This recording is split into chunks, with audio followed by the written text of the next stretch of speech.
করলো মিডিয়ার লোকেরা প্রার্থী হয়ে কেমন লাগছে, পৃথিবীর সব থেকে বোকা বোকা প্রশ্ন। যাই হোক, আমি বললাম লাগছে লাগছে।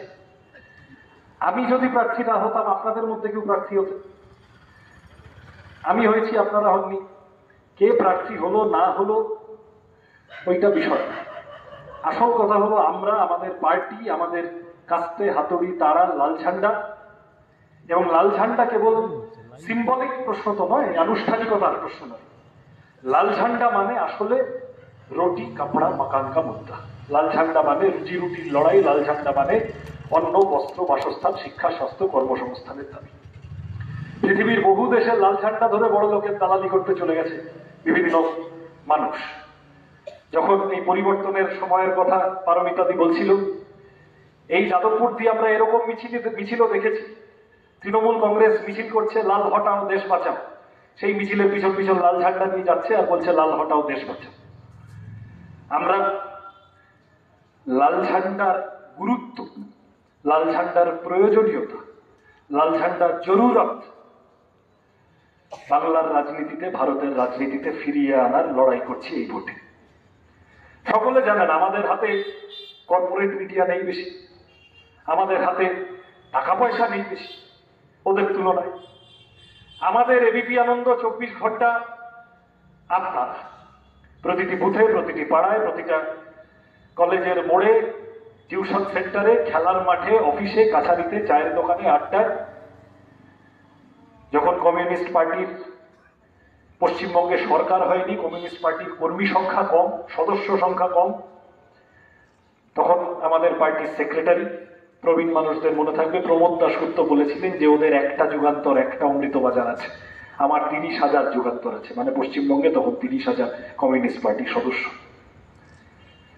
আগামী 1.5 মাস আমাদের প্রত্যেকে আমাদের কথাগুলো, লাল ঝান্ডার কথাগুলো, রুজি রুটির কথাগুলো, যেটা যতটা প্রয়োজন ততটা রিপ্রেজেন্টেড হচ্ছে না শাসক দলগুলির দ্বারা। এই আমাকে আরেকটা বোকা বোকা প্রশ্ন জিজ্ঞাসা করলো, আপনার বিরুদ্ধে তৃণমূলের যিনি প্রার্থী হয়েছেন তার নাম বলে কেমন লাগছে। বললাম কেমন লাগছে কি বলবেন? বললাম কি আবার বলবো, উনিও আমার মতো বয়স কম, শুভেচ্ছা রইল, উনি ওনার কাজটা করুন, আমি আমার কাজটা করি। আরেকটু চাপাচাপি করলো, তখন বললাম যে আচ্ছা ঠিক আছে, ওনার অভিনয় আমি 2-1 বার দেখেছি, ভালো লেগেছে, এর বেশি কি বলবো। উল্টো দিকে তৃণমূল মানে তৃণমূল, মমতা ব্যানার্জি দাঁড়ালেও তৃণমূল, কলা গাছ দাঁড়াইলেও তৃণমূল, অসুবিধা নেই। কথা হলো তৃণমূলের রাজনীতি, ব্যক্তির প্রশ্ন। তৃণমূলের রাজনীতি, যে রাজনীতির প্রতিফলন যখন সন্দেশখালিতে মা বোনেদের ইজ্জত রাত্রিবেলা পার্টি অফিসে ডেকে লোটা হচ্ছে, তখন মহিলা মুখ্যমন্ত্রী রাজ্যের তিনি দিদি নাম্বার 1-এ গিয়ে হাত পা দুলিয়ে নাচন কদন করছেন। বাইরে বলতে গিয়ে এক্ষুনি ওঠার আগে দেখলাম আমাদের রাজ্যের মুখ্যমন্ত্রী সম্ভবত কোনো একটা পথ দুর্ঘটনায় আহত হয়েছেন খানিকক্ষণ আগে। আমি তার সুস্থতা কামনা করি, তিনি দ্রুত সেরে উঠুন।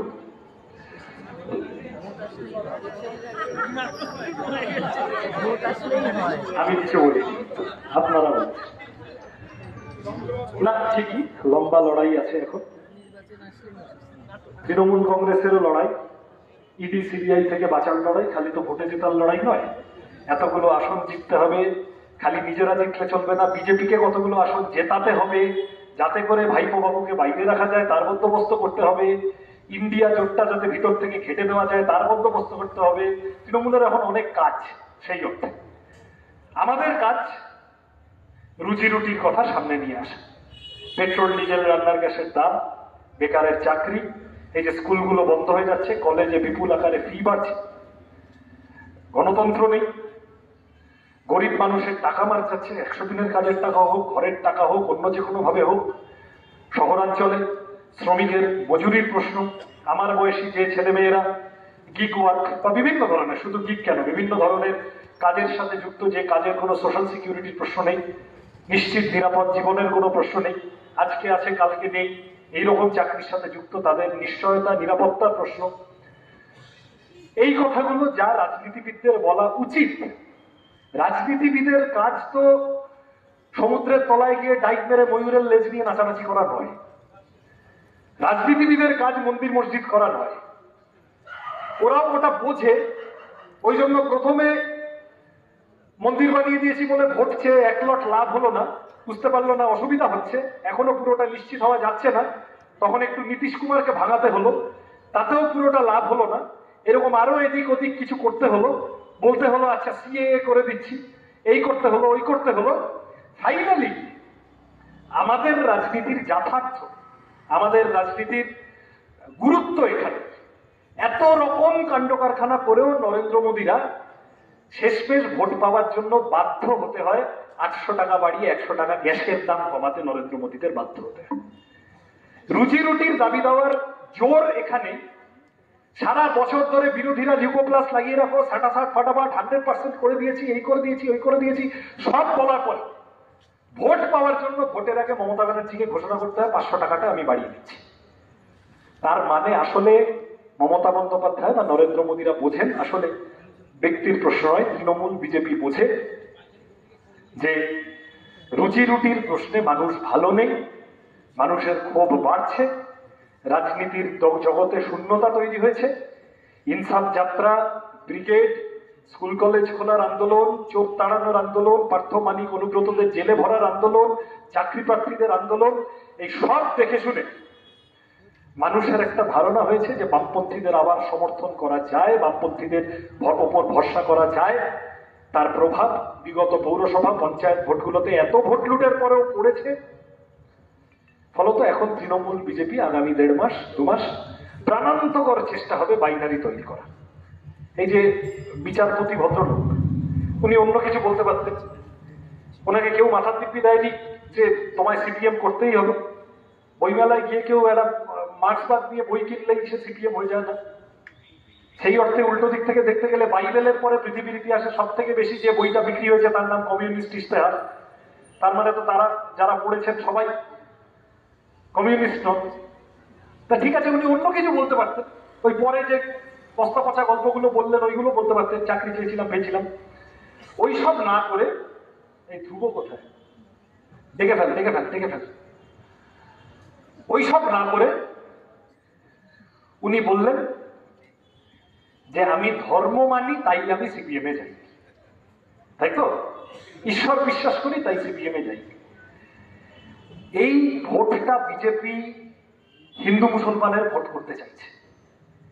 ধর্মপ্রাণ বামপন্থী মানুষ, বাড়িতে একটা ঠাকুর ঘর আছে, সেখানে বাতাসা নগুলদানা পড়ে, আরেকটু যদি জমি থাকে একটা তুলসীতলা হয়তো আছে, জীবনের অভিজ্ঞতায় বুঝেছেন সিপিআইএম কর্মী হতে গেলে, সিপিআইএম সমর্থক হতে গেলে কোনোদিন ধর্মের সাথে কোনো ধাক্কাধুক্কির ব্যাপার নেই, কোনো কন্ট্রাডিকশনের ব্যাপার নেই। লাল পার্টিটা রুজি রুটির পার্টি, কে কি ধর্ম পালন করবে ওইটা দেখার পার্টি লাল পার্টি না। লাল পার্টির লোকেরা গিয়ে বলে জাত নয় ভাত চাই। বামপন্থী ধর্মপ্রাণ, ঈশ্বর মানেন, কোনো না কোনো ধর্ম মানেন এমন মানুষকে, তাকে ভুল বুঝিয়ে তার ভোট বিজেপিতে নিয়ে আসার জন্য অভিজিৎ গাঙ্গুলিকে দিয়ে বিজেপি বললো আপনি তো একটু এর আগে বিকাশ বাবুকে ভালো টালো বলেছেন, আপনাকে একটু বামপন্থীরা ভালো চোখে দেখতো এতদিন, আপনি কি ওই কথাটা বলুন যে সিপিএম তো ধর্ম মানে না তাই আমি ওই পার্টিতে যাই। এই ধরনের ঘটনার মাধ্যমে আসলে আমি অন্য বড় কথায় যাওয়ার বিষয় নেই। বিজেপি যত দিন যাবে, কখনো মন্দির, কখনো সিএএ, কখনো অন্য কিছু, বিজেপি চাইবে খেলাটা হিন্দু মুসলমানের মাঠে নিয়ে যেতে। বিজেপি চাইবে জাত ধর্ম ভাষা এইসবের ওপরে দাঁড়িয়ে ঝগড়াঝাটি লাগাতে। এবং তাদের তৃণমূলেরও লাভ, বিজেপি যদি এই বার্তা দেয় যে হিন্দুদের আমি একটা করছি, তাহলে তৃণমূল রাত্রিবেলা ফোন করে মুসলমানদের বলবে ওই দেখো বিজেপি চলে আসবে, তোমরা আমায় ভোট দাও। দুপক্ষেরই লাভ। এর মাঝখান থেকে যেটা হবে, যেটা গত 5 বছর 6 বছর ধরে বাংলার রাজনীতিতে হয়েছে, পেট্রোল ডিজেল রান্নার গ্যাসের দামটা সন্ধ্যাবেলা টিভি চ্যানেলের ঘন্টাখানেক আলোচনা থেকে আস্তে আস্তে পিছনে চলে গেছে, আর সামনে চলে এসেছে গরুর দুধে সোনা খুঁজে পাওয়া যায় কিনা সেই আলোচনা। আমরা দেখেন ভোট কি হবে না হবে ওই তো যতদিন যাবে সেই রকম হবে, বোঝা যাবে। কিন্তু মানুষের কাছে প্রার্থী হিসেবে এবং আমাদের পার্টির রাজনীতির বার্তা বাহক হিসেবে আমার এবং আই বিলিভ এখানে যারা উপস্থিত আছেন আমাদের কর্মী, আমাদের প্রত্যেকের তরফ থেকে আমাদের আবেদন,